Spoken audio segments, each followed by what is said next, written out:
lagi di video kali ini, di mana kali ini kita akan membahas kelanjutan daripada video sebelumnya, yaitu tentang bagaimana mendokumentasikan asuhan keperawatan sesuai SDKI, SLKI, dan SIKI. Setelah kita bahas tuntas tentang buku SDKI, SLKI, dan SIKI, maka kita akan membahas tentang bagaimana mendokumentasikannya dengan benar. Jadi, seperti pembahasan yang terdahulu, bahwa proses keperawatan dari mulai pengkajian, kemudian diagnosis, menyusun intervensi, mengimplementasi, dan mengevaluasi, itu ada langkah-langkah lagi di dalam proses tersebut. Seperti misalnya di pengkajian. Jadi, dalam pengkajian ke diagnosis, urutannya adalah pengkajian awal dulu. Pengkajian awal ini adalah tupoksinya, D3, dan juga NERS. Kemudian, setelah pengkajian awal, maka lakukan analisa data. Komponen analisa data ada 3, yaitu data subjektif dan objektif yang hasil dari pengkajian awal, kemudian kemungkinan penyebab atau etiologi, dan masalah keperawatan. Tugasnya tetap D3 atau NERS. Kemudian setelah analisa data menemukan masalah keperawatan, kita lanjutkan dengan pengkajian mendalam atau pengkajian lanjutan. Ini adalah tupoksi atau tugas dari perawat NERS, bukan perawat vokasi atau D3. Setelah melakukan pengkajian mendalam, maka NERS menegakkan diagnosis keperawatan.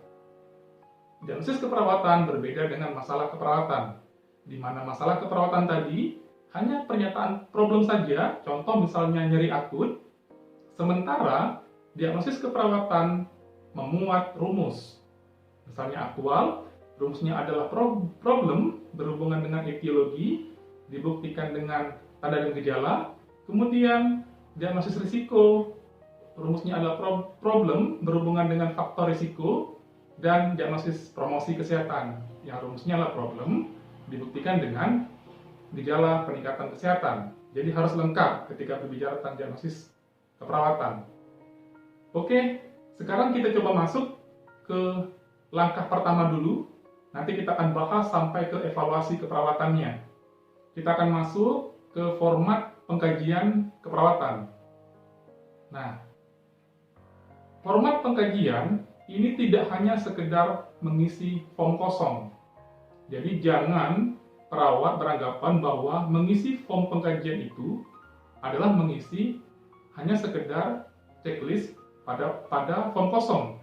Tetapi diperlukan penilaian klinis dari seorang perawat, kognitif pengetahuan dari seorang perawat terhadap kebutuhan dasar manusia. Kalau di buku SDKI, kita harus menguasai teori dari 5 kategori, yaitu kategori fisiologis, kemudian psikologis, kemudian perilaku, kemudian relasional, dan lingkungan. Kita harus menguasai itu. Nah, ketika kita sudah menguasai teori ilmu konsep keperawatan, maka kita akan dengan mudah melakukan pengkajian awal. Nah, seperti ditampilkan di layar, bahwa form pengkajian ini kita ambil contoh dulu. Misalnya dari keperawatan medikal bedah. Di bedah misalnya, nanti diterapkan juga di sesuai setting, apakah di jiwa, apakah di maternitas misalnya, atau di komunitas, tergantung form masing-masing. Kita ambil contoh misalnya format pengkajian keperawatan medikal bedah dulu. Di situ ada tanggal pengkajian, tanggal masuk, ruang atau kelas, nomor register, diagnosa medis. Nah, ini silakan teman-teman isi. Nah, kemudian A, identitas klien. Dari mulai nama klien, usia, status perkawinan, agama, suku bangsa, sampai sumber informasi itu diisi. Kemudian B, riwayat keperawatan, yaitu riwayat kesehatan sekarang. Keluhan utamanya apa? Itu diisi. Kronologis keluhan, semua diisi. Kemudian riwayat kesehatan masa lalu. Adakah dia riwayat alergi obat, makanan, binatang, lingkungan, riwayat kecelakaan, riwayat dirawat di rumah sakit, riwayat pemakaian obat. Nah, itu diisi. Kemudian riwayat kesehatan keluarga, buat genogramnya dan keterangan daripada genogram itu. Nah, itu fungsi pengkajian awal, yaitu menuliskan identitas klien, kemudian membuat riwayat keperawatan. Selanjutnya yaitu masih di riwayat keperawatan, poin keempat, penyakit yang pernah diderita oleh anggota keluarga yang menjadi faktor risiko. Jadi misalnya nanti ada penyakit karena faktor genetik. Itu fungsinya kita pengkajian. Kemudian riwayat psikososial dan spiritual. Nah, lanjut hal yang dikaji yaitu pola kebiasaan sebelum sakit dan di rumah sakit saat ini. Artinya di rumah dan di rumah sakit. Nah, pertama pola nutrisinya. Seperti kita ingat, seperti di kategori SDKI, ada di situ kategori fisiologis di mana ada sirkulasi respirasi, sirkulasi, nutrisi. Nah, di sini misalnya A, pola nutrisi. Kita harus isi frekuensi makannya berapa kali sehari. Sebelum sakitnya gimana? Selama di rumah sakit, bagaimana frekuensi makannya? Apakah ada perubahan antara di rumah dengan di rumah sakit? Kemudian langsung makannya, apakah baik atau tidak? Kalau misalnya tidak baik, apa alasannya? Apakah mual, muntah, sariawan? Porsi makan yang dihabiskan, makanan yang tidak disukai, dan seterusnya. Kemudian pola eliminasi. Nah, ini masih berbicara kategori pertama dari buku SDKI, fisiologis. Misalnya ada eliminasi di sini. Kita kaji BAK-nya, frekuensi, warna, keluhan, kemudian penggunaan alat bantu. Kedua, BAB-nya, sama frekuensi, waktu, warna, konsistensi, penggunaan laksatif. Kemudian yang C-nya yaitu pola personal hygiene, masih kategori fisiologis pada SDKI. Misalnya mandi, frekuensi mandinya berapa kali sehari, di rumahnya berapa kali sehari, di rumah sakitnya berapa kali sehari, apakah ada perubahan. Kemudian oral hygiene-nya, frekuensinya berapa kali sehari, cuci rambut, mengganti pakaian.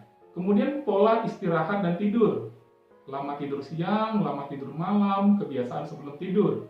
Pola aktivitas dan latihan, waktu bekerja apakah pagi, siang, malam, olahraga, jenis olahraga. Kemudian kebiasaannya yang mempengaruhi kesehatan, apakah klien kita ini merokok? Jika merokok, frekuensinya berapa kali, jumlah, dan apakah menggunakan nafza atau miras. Nah, ini termasuk pengkajian awal dengan kategori fisiologis. Masuk ke poin C, yaitu pengkajian fisik.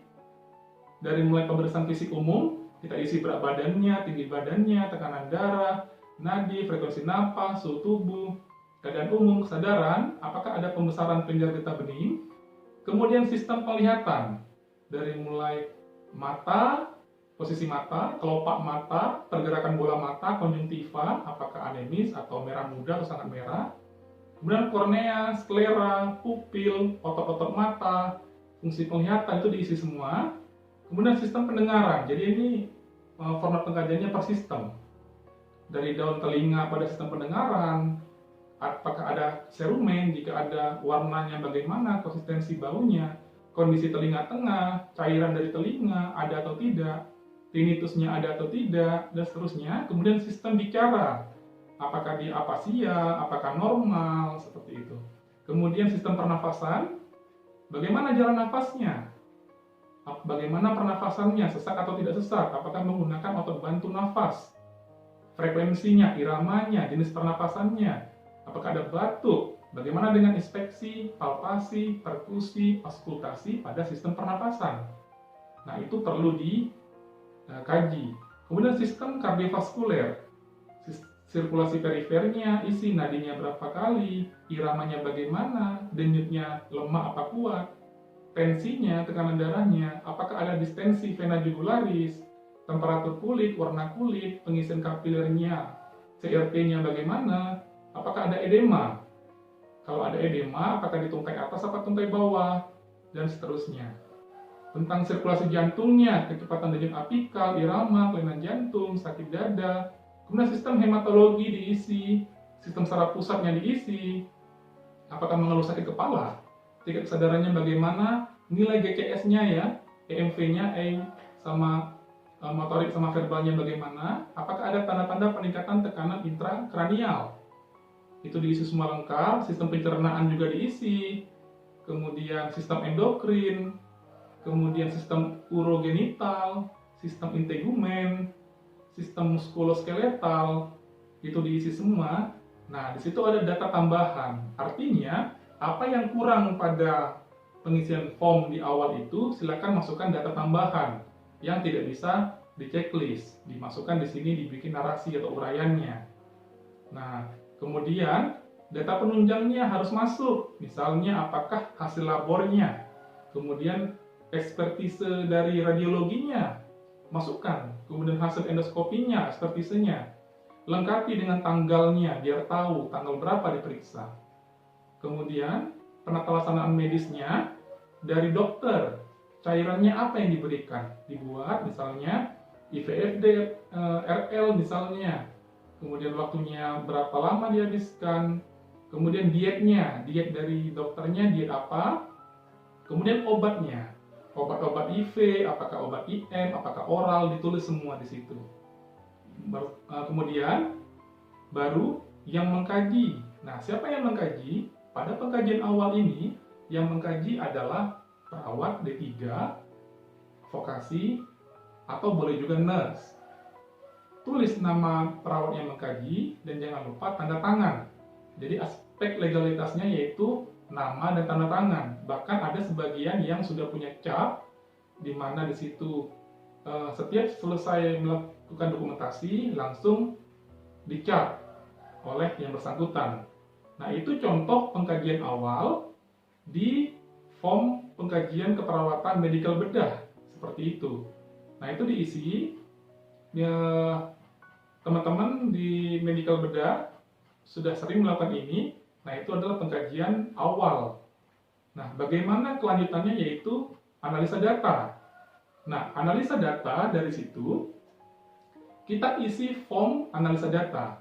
Jadi data subjektif, data objektif dari masing-masing checklist atau form pengkajian itu dimasukkan atau dikelompokkan ke dalam kolom analisa data. Di kolom data ada DS, ada DO di situ. Jadi sifatnya yang misalnya berkaitan dengan subkategori fisiologis, misalnya data tentang respirasi, masukkan dulu tentang data respirasi. Namun yang abnormalnya, jadi analisa data di sini adalah mengisi data yang abnormal, bukan yang normal. Boleh yang normal, tetapi yang abnormal dulu diisi. Karena yang normal, data normal nanti untuk data promosi kesehatan. Jadi yang abnormal dulu diisi, apakah dia terganggu di fisiologisnya, baru nanti apakah dia terganggu di psikologisnya, apakah di perilakunya, di relasionalnya, dan di lingkungannya. Nah, bikin di situ DS atau DO. Baru kemudian susun etiologi berdasarkan teori ilmu konsep keperawatan, kebutuhan dasar manusia, baru tegakkan masalah. Nah, bisa teman-teman lihat sebagai contoh misalnya analisa datanya. Di situ ada kolom nomor, data, kemungkinan penyebab, dan masalah. Nah, datanya di sini DS, klien mengatakan, kaki saya nyeri sekali, dari ujung kaki sampai ke atas rasanya sudah terasa nyeri selama 2 bulan ini. 2 bulan ya.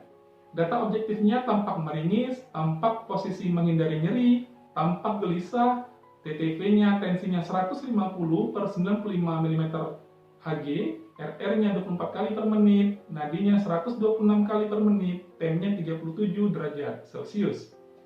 Klien tampak tidak bisa tidur, dan tampak ada abses di kaki. Nah, kemudian setelah DSDO ini terkumpul, maka kita mencari kemungkinan penyebab. Nah, kalau masih dalam tahap belajar, kemungkinan penyebab ini balik lagi kita tentang teori ilmu konsep keperawatan. Nah, kalau di sini keluhannya adalah nyeri pada kaki, maka kita harus menguasai teori konsep kebutuhan dasar manusia tentang nyeri. Atau di sini mobilisasi karena kaki yang sakit. Jadi konsep tentang mobilisasi, konsep tentang nyeri kita harus tahu. Baru kita menegakkan kemungkinan penyebabnya. Jadi di sini kemungkinan penyebabnya adalah agen pencedera fisik atau abses. Biasanya juga yang lebih bagusnya seperti pathoflow. Ada urutan-urutan tanda panahnya sehingga menghasilkan ujungnya yaitu agen pencedera fisik atau abses. Nah, kemudian kita tegakkan masalah keperawatannya. Kita tegakkan berdasarkan DSDO-nya, kemudian berdasarkan teori ilmu konsep keperawatan di etiologinya, maka kita tegakkan masalah keperawatannya yaitu nyeri akut. Nah, ini didapat setelah kita membuka buku SDKI. Jadi di video sebelumnya, kapan buku SDKI dibuka? Setelah kita mengumpulkan DS dan DO. Setelah itu, baru kita mencari penyebabnya berdasarkan teori ilmu konsep tentang kebutuhan dasar manusia, baru kita membuka buku SDKI, baru kita menegakkan masalah keperawatan yaitu nyeri akut. Nah, siapa yang bisa menegakkan masalah keperawatan? Ini boleh D3, vokasi, boleh juga profesi. Nah, kemudian contoh yang kedua, ini saya tambahkan contoh ya, 2. Kemudian DS yang kedua, klaim mengatakan saya sudah 4 hari ini tidak mandi karena kaki saya sakit dan susah bergerak. Saya sudah disuruh istri untuk mandi, tapi saya menolak. DO-nya klien tampak susah bergerak, tampak tidak ada minat untuk melakukan perawatan diri, tampak tidak bersih, tercium bau khas tidak mandi. Nah, penyebabnya balik lagi tentang konsep perawatan diri. Jadi kita sebagai perawat menguasai konsep tentang personal hygiene, maka kemudian kita buka di buku SDKI, maka ketemulah etiologinya yaitu gangguan muskuloskeletal dengan masalah keperawatannya. Kita baca definisinya dalam buku SDKI, yaitu defisit perawatan diri. Tetapi di sini harus spesifik.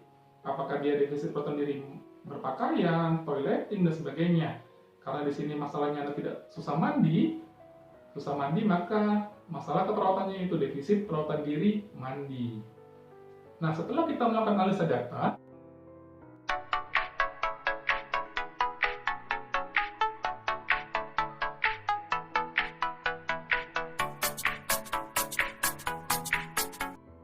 kita masuk ke penegakan diagnosis keperawatan. Tugas vokasi sudah selesai. Nah, sekarang siapa yang menegakkan diagnosis dan intervensi keperawatan? Jawabannya adalah nurse. Jadi nurse yang mempunyai tupoksi menegakkan diagnosis dan menyusun intervensi. Tidak boleh perawat vokasi atau perawat D3. Seperti itu. Nah, kolom diagnosis dan intervensi keperawatan terdiri dari nomor, tanggal, dan jam. Biar kita tahu tanggal berapa diagnosis itu muncul. Kemudian datanya, DSDO-nya. Kemudian kolom diagnosis dan kolom intervensi. Jadi ini kolomnya. Nah, misalnya nomor 1 tanggalnya tanggal 29 Agustus 2020 jam setengah 8 pagi. DSDO-nya, klien mengatakan kaki saya nyeri sekali dari ujung kaki sampai ke atas, rasanya sudah terasa nyeri selama 2 bulan. DO-nya tampak meringis, tampak posisi menghindari nyeri, tampak gelisah, tensinya 150/95, kemudian nadinya 126, tampak ada abses di kaki. Seperti itu. Nah, diagnosisnya yaitu seperti ini. Jadi diagnosis keperawatan harus lengkap, ada etiologi, dan ada tanda dan gejala. Tidak boleh hanya pernyataan problem saja. Misalnya diagnosisnya ada nyeri akut. Tidak boleh. Nyeri akut itu ditegakkan oleh perawat vokasi tadi, itu merupakan masalah keperawatan. Tapi untuk menegakkan diagnosis keperawatan, itu tupoksi nurse. Dan diagnosis keperawatan harus lengkap, yaitu problem berhubungan dengan etiologi dibuktikan dengan tanda dan gejala.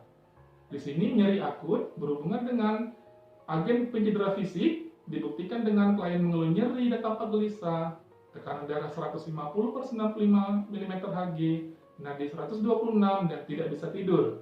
Nah, ini baru diagnosis yang benar.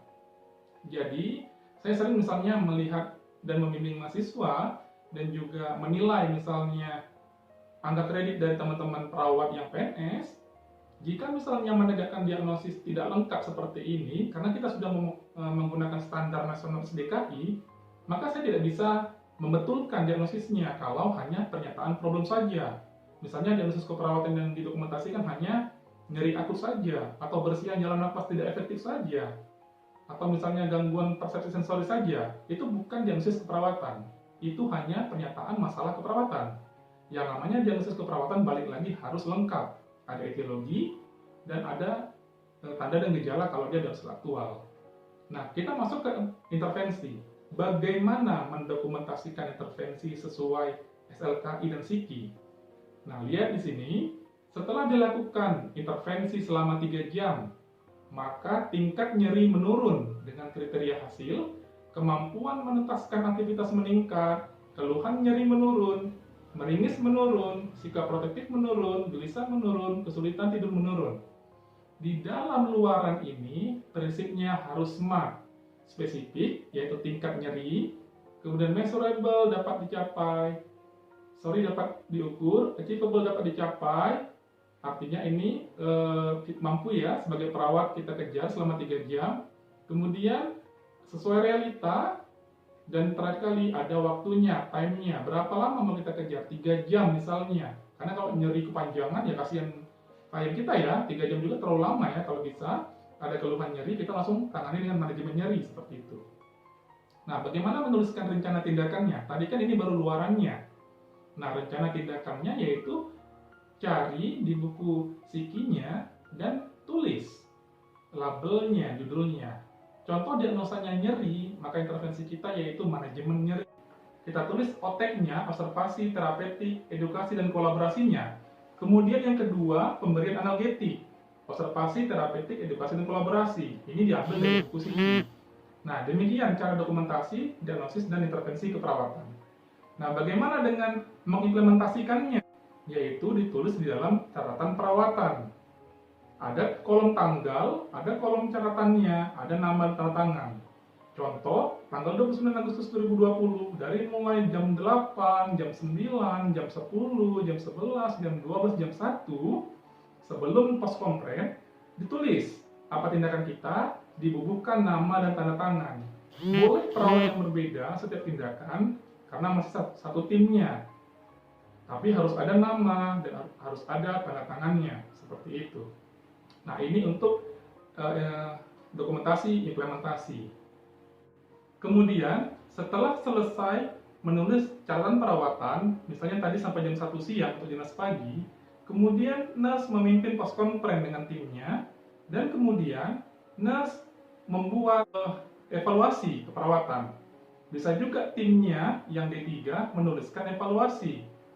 Di mana menuliskan evaluasi keperawatan di namanya CPPT atau catatan perkembangan pasien terintegrasi. Di situ bisa dilihat di situ ada shift-nya, shift apa, waktunya, kemudian PPA-nya, profesional pemberi asuhannya. Karena CPPT ini tergabung dengan profesi yang lain, dokter, farmasi, gizi, tergabung semua di situ, maka kita tulis misalnya kita perawat, maka kita tulis nama kita, PPJA kita, perawat penanggung jawab asuhan, kemudian CPT-nya isinya SWOT, karena evaluasi keperawatan dokumentasinya berbentuk SWOT. Nah, SWOT ini boleh yang isinya D3, boleh yang isinya nurse. Karena di sini tidak ada penegakan diagnosis. Pada kolom A-nya, pada SWOT, A itu adalah assessment. Apakah masalah keperawatan itu masih ada atau tidak? Contoh misalnya S di sini masih mengeluh nyeri. Kita kasus lain ya, mengeluh nyeri di perut bawah misalnya, objektifnya ini, tensinya, kemudian tingkat nyerinya masih ada. Nah, A-nya masalah keperawatan, bukan diagnosis keperawatan. Masalah keperawatannya nyeri akutnya masih ada, risiko penyebaran infeksi, ada gangguan eliminasi urin, ada risiko jatuh, ada gangguan mobilisasi. Nah, ini asesmennya. Nah, P-nya apa? Perencanaan planning kita. Dalam 18 kali 1 jam, misalnya nyeri tingkat 3, nah ini balik lagi bagaimana cara menyusun luaran intervensi yang benar. Misalnya dalam intervensi, setelah dilakukan intervensi selama 3 jam, maka tingkat nyeri menurun dengan kriteria hasil seperti yang contoh sebelumnya. Seperti itu. Nah, kemudian di kolom instruksi, jadi kolom CPPT itu ada 5 kolom, ada shift-nya apa, time-nya kapan, kemudian siapa PPA-nya, profesional pemberi asuhannya, kemudian kolom CPT-nya, SWOT-nya, ada kolom instruksi, dan ada kolom verifikasi. Nah, kolom instruksi ini diisi oleh perawat nurse yang akan menginstruksikan intervensi keperawatan pada pasien itu untuk sore atau malam. Jadi itulah fungsi asuhan PPJA atau seorang nurse dalam mengintervensi atau merawat pasien selama 24 jam. Dia menuliskan instruksi kepada dinas sore dan dinas malam. Contoh kepada dinas sore di sini bisa dibaca, kaji risiko jatuh dan nyeri. Nah, ini bisa dibuat misalnya lakukan manajemen nyeri, lakukan pemberian analgetik dan sebagainya. Kemudian untuk malam, bikin lagi asuhannya, intervensinya apa untuk malam, manajemen nyerinya apa, pemberian analgesiknya apa sesuai resep dokter. dan diagnosis intervensi berikutnya. Nah, setelah kita menyusun instruksi, seorang nurse menyusun instruksi untuk dinasurin malam, buat di situ kita handovernya, operannya ke siapa yang dinasuri. Nah, nanti yang memverifikasi adalah DPJP sebenarnya. Jadi, untuk evaluasi keperawatan, dokumentasikan di form CPPT. Demikian uraian lengkap dan mendalam tentang dokumentasi asuhan keperawatan sesuai SDKI, SLKI, dan SIKI. Dan kita akan bertemu pada video-video berikutnya. Dan tetap semangat, salam nursing fire!